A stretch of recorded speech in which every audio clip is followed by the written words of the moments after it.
The Toyota Corolla.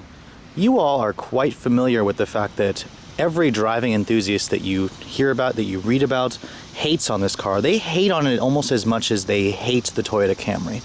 At the same time, you can't deny how many of these things Toyota sells every year. It's still the best-selling compact car in America. Actually, I believe between the Civic and the Corolla, the two of them constantly fight for the top spot.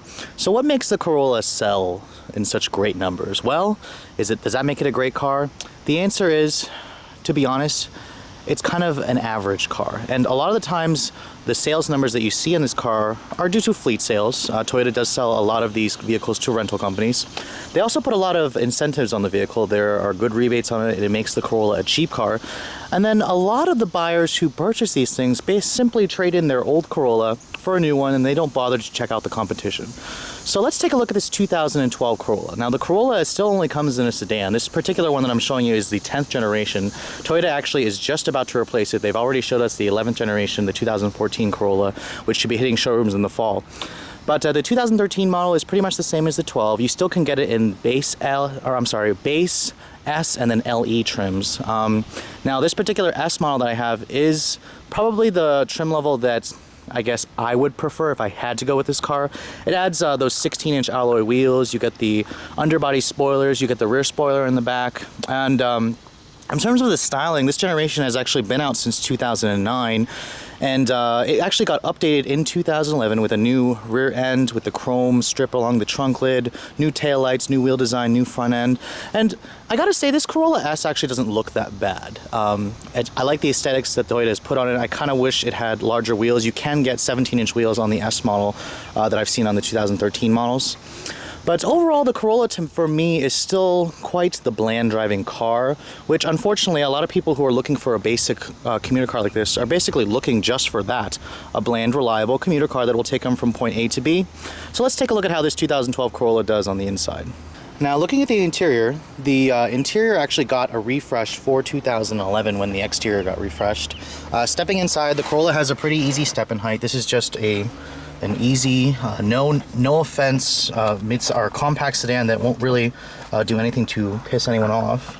Here's the key for the vehicle. It's Toyota's in-key system. They have replaced this key design with a different key design. The 2012 Camry has it, but basically, stick the key in the ignition. There's no push-button start available on this generation Corolla, and I don't like this Toyota dinger or chime. It kind of sounds really cheap. It sounds like an annoying alarm clock.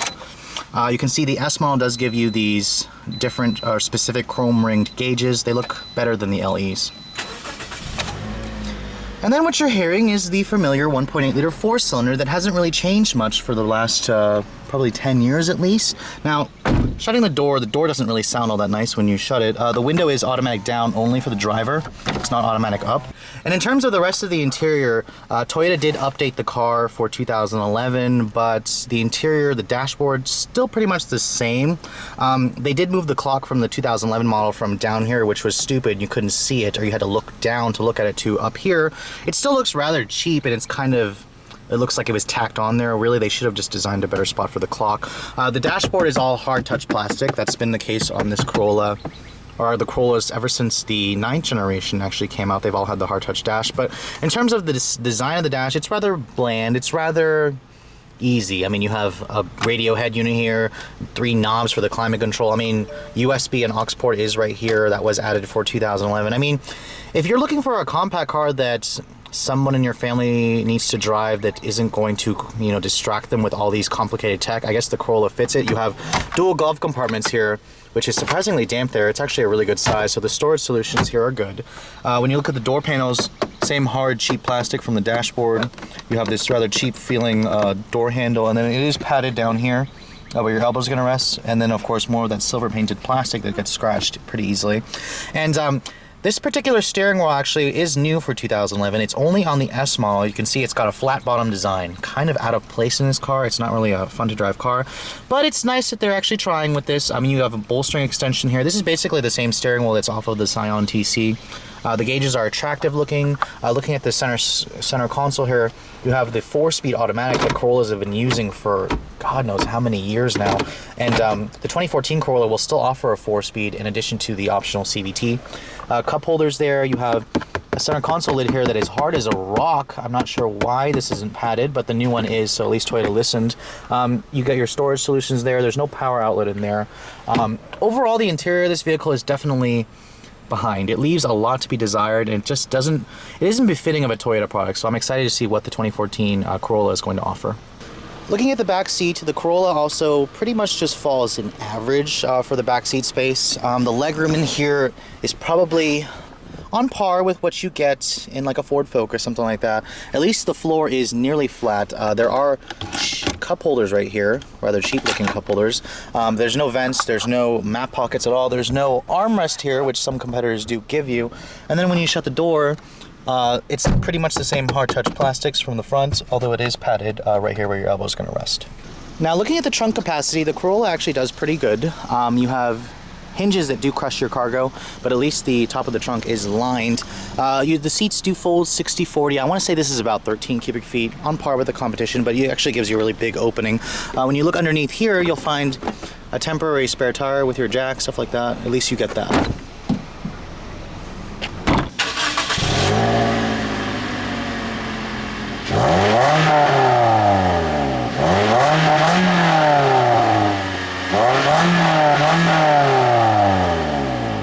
Now for a compact car, the Corolla sure has a really heavy hood. I'm hoping that the next generation model will make the hood lighter. But when you look under the hood, you basically find one engine. Toyota's been using this engine since 2009. It's actually kind of a revised version of the old 1.8 that Corollas have had for eons now. This is the 1.8 liter dual variable valve timing. That's what VVTi stands for. It's port injected, double overhead cams. It makes 132 horsepower, 128 pound-feet of torque. Toyota is actually carrying over this engine for 2014 on every model except the LE and up. There is a newer 1.8 in the upper trims for the 2014 model, but this vehicle basically is a carefree economy car that will take you from point A to B. It's paired with either a 4-speed automatic, 4 speeds, that's right, or a 5-speed manual. And with the 4-speed auto, you're going to get fuel economy at about 27.34, which actually trails the class a little bit. But let's see if it actually does better in the real world, and let's find out how this car does when you get on the road. Oh, sorry, Corolla's put me to sleep. No, I'm just kidding. This car actually really isn't that bad of a driving car. It's kind of just a very vanilla car. And like I've said in the past, vanilla sells in big numbers.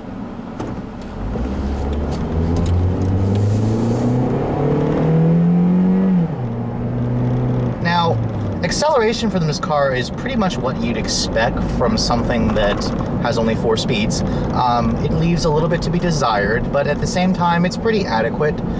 Most people will probably put your foot down and just say, it goes, it gets me to where I need to go, but it's not fun. And that's the way Corollas have pretty much always been for a while now.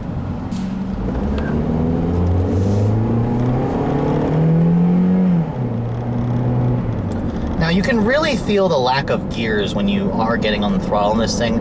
Pretty much when the transmission shifts from first to second, the car just totally falls out of its power band, and it really could use those extra gears.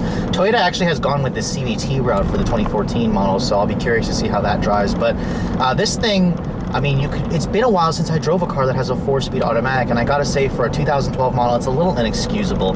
That being said, this car's transmission will probably last a long time, and this thing will, we all know that Toyota Corollas are reliable. They'll last you years and years and years and won't give you many problems. But at the same time, I also cringe at the fact that a lot of people who bought this Corolla didn't bother to test drive the competition, and the competition has a lot to offer. I mean, if you want reliability that goes along with, you know, just a commuter car, you can get a Honda Civic, and it's a much more fun car, and it has a 5-speed auto. Of course, personally, I would say check out the new Mazda 3. That's my current favorite for compact cars, or even the current Ford Focus is a great choice as well.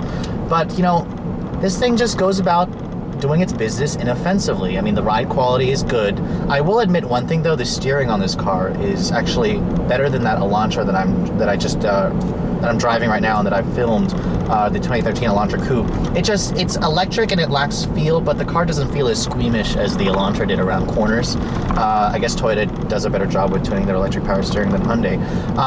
It is, again, very light, and the car does have a decent ride quality. The torsion beam semi-independent rear, however, does crash a little bit more than other cars with the fully independent suspension would.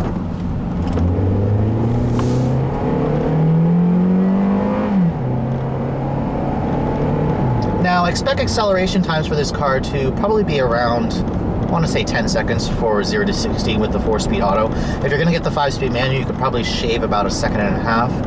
Overall, they're kind of a little bit back of the class for numbers. The newer compacts with the 6-speed autos will do much better than this car. Now, in terms of quietness, Corollas have always been very quiet cars in the past, and this car still remains relatively quiet. The only thing you're really going to hear is the engine. It gets rather buzzy at high revs, although it does stay relatively smooth when you are not pushing the engine so hard. Unfortunately, with such little power, you will be dipping into the throttle to get the car to accelerate quite frequently.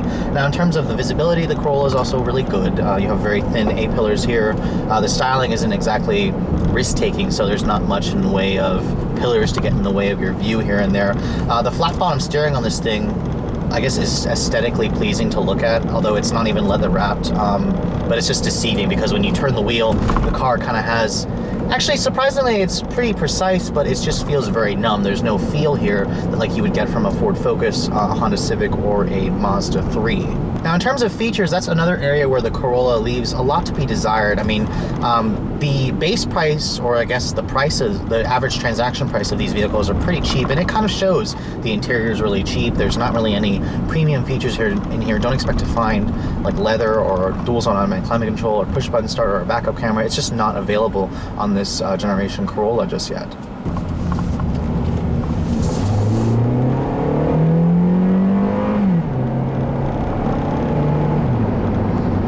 Again, if you guys are probably used to driving your old Corolla with the 4-speed auto, this thing will feel very familiar. But with all that said, we're coming to the end of this review.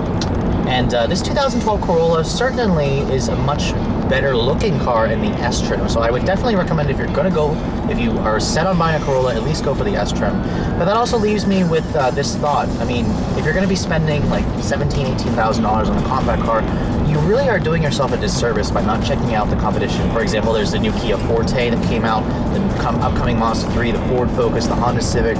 All of them are great choices. Even the Hyundai Elantra, although I prefer the steering feel in this car, the Elantra has a much nicer interior, the tech is better, the engine has more power, it has 6 gears instead of the 4-speed in this car. So I have to say that I really can't recommend buying this generation Corolla if you're looking for a compact car that's going to offer you a bunch of features that a lot of the competitors are offering. Now, if you guys are on a budget and you've pretty much dead set on buying a Corolla, it's not a bad car. It will probably just leave you feeling like you've been gypped once you actually test drive some of the competition and get a feel for what other manufacturers are offering. So with all that said, I hope you guys have enjoyed my overview of this 2012 Corolla. If you are in the market for a compact car, feel free to check one out, but at the same time, do yourself a favor and test drive the competition, or wait for the 2014 Corolla. That's what I would do. Thanks so much for watching, guys. I'll catch you all later.